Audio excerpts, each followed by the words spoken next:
Oh, welcome back, everybody. 9:31. Okay, everybody's talking about this. We thought Penn State was bad, right? That kind of creepy, disturbing Penn State sex abuse case.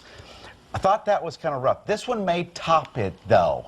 The sex abuse scandal at Syracuse University. Bernie Fine, who served as the assistant basketball coach at Syracuse University for 35 years, was fired, as you know, over allegations that he sexually abused boys. A stunning development in the Syracuse scandal occurred when ESPN's show Outside the Lines aired secretly recorded tapes between alleged victim Bobby Davis and the wife of Coach Bernie Fine. I think that is certainly the case. Before, people were still skeptical. But once you heard these tapes, according to the tapes, Lori Fine, his wife, admitted knowledge of the alleged abuse by her husband and revealed her belief that he thinks he's above the law. Well, he tried to make me touch him a couple times. He grabbed my hand and then I pulled away, and then he put me in your bed and then, you know, put me down, and I would try to go away, and he put his arm on top of my chest. He goes, if you want this money, just stay right here, you know. Right. He just has a nasty attitude because he didn't get his money, nor did he get what he wanted. He didn't get No, it's not about the money. It's about the you know that. So I'm just telling you for your own good, you're better off just staying away from him. Pretty graphic there. Now, later in the segment, Bobby Davis told ESPN that he also had a sexual relationship with Bernie Fine's wife, Lori, who he's talking to on the phone.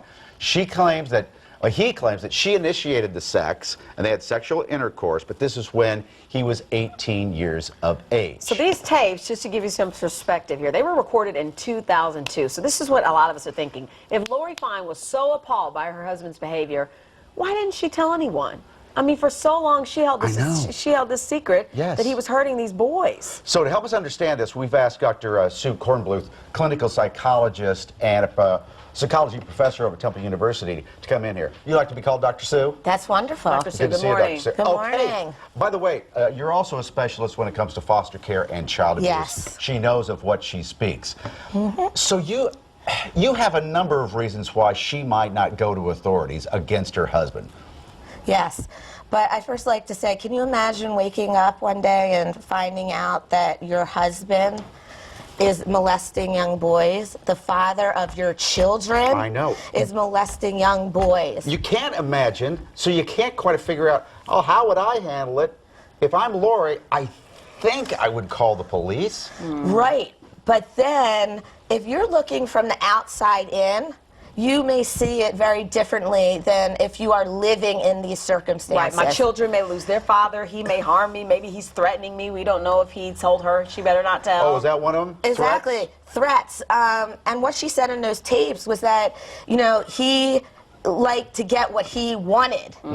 That makes me believe in some ways that he maybe threatened her, said, you want to lose all the prestige that we have? Do you want to lose the financial gains? Your reputation, your children's reputation, your reputation in our community. So let's keep this a secret. And how about that she's just ashamed that she would marry a guy that would molest boys? Absolutely. And a lot of women believe, you know, that is a threat to who they are and what they represent. And so instead of putting that out there, they keep it as a secret. I wonder too, and not to go back to the Penn State case, but when they were covering for Jerry, if people thought that maybe this behavior can be changed. If we just tell them not to, or maybe he'll change if he, you know, I don't know. They're not going to change. Let's not say not. They could change with a ton of therapy and a willingness to do it. But it's not just going to stop. No, and with this kind of behavior, usually it doesn't stop. It's very impulsive, and it's very difficult to stop impulsivity. She also had 3 children, and as a mother myself, I would do anything to protect my children from further harm. But also, and there's a couple things. She might have a fear of losing money, too, because he's making a good salary as an assistant basketball coach.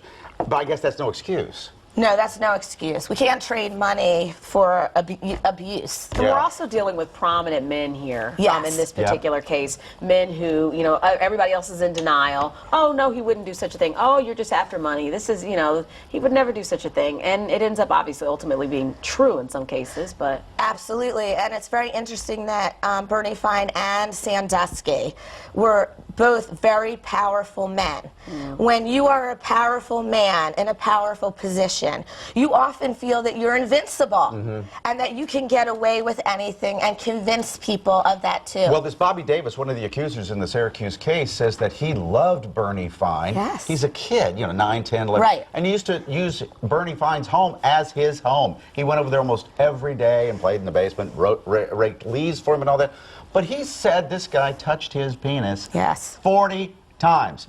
Now, he kept saying, don't do it. Why would a teen, preteen, stay and let that happen? We don't know fully from the reports what Bernie Fine may have been promising him in return. Maybe gifts. You know, an alleged pedophile likes to seduce and lure children into their traps. Even though the child knows that it's wrong, shouldn't be doing it, they still let it happen. Because they're afraid. They're afraid. They're afraid of what could happen to them if they tell. They're afraid what the abuser will do. It really, we have to go, but it just really Yeah. brings to light the problem that exists that needs to be tackled for sure. And I'm sure you're talking about it every day over there, Yeah. too. Thank We you so appreciate your much. time, We Dr. are. Sue. Thank you.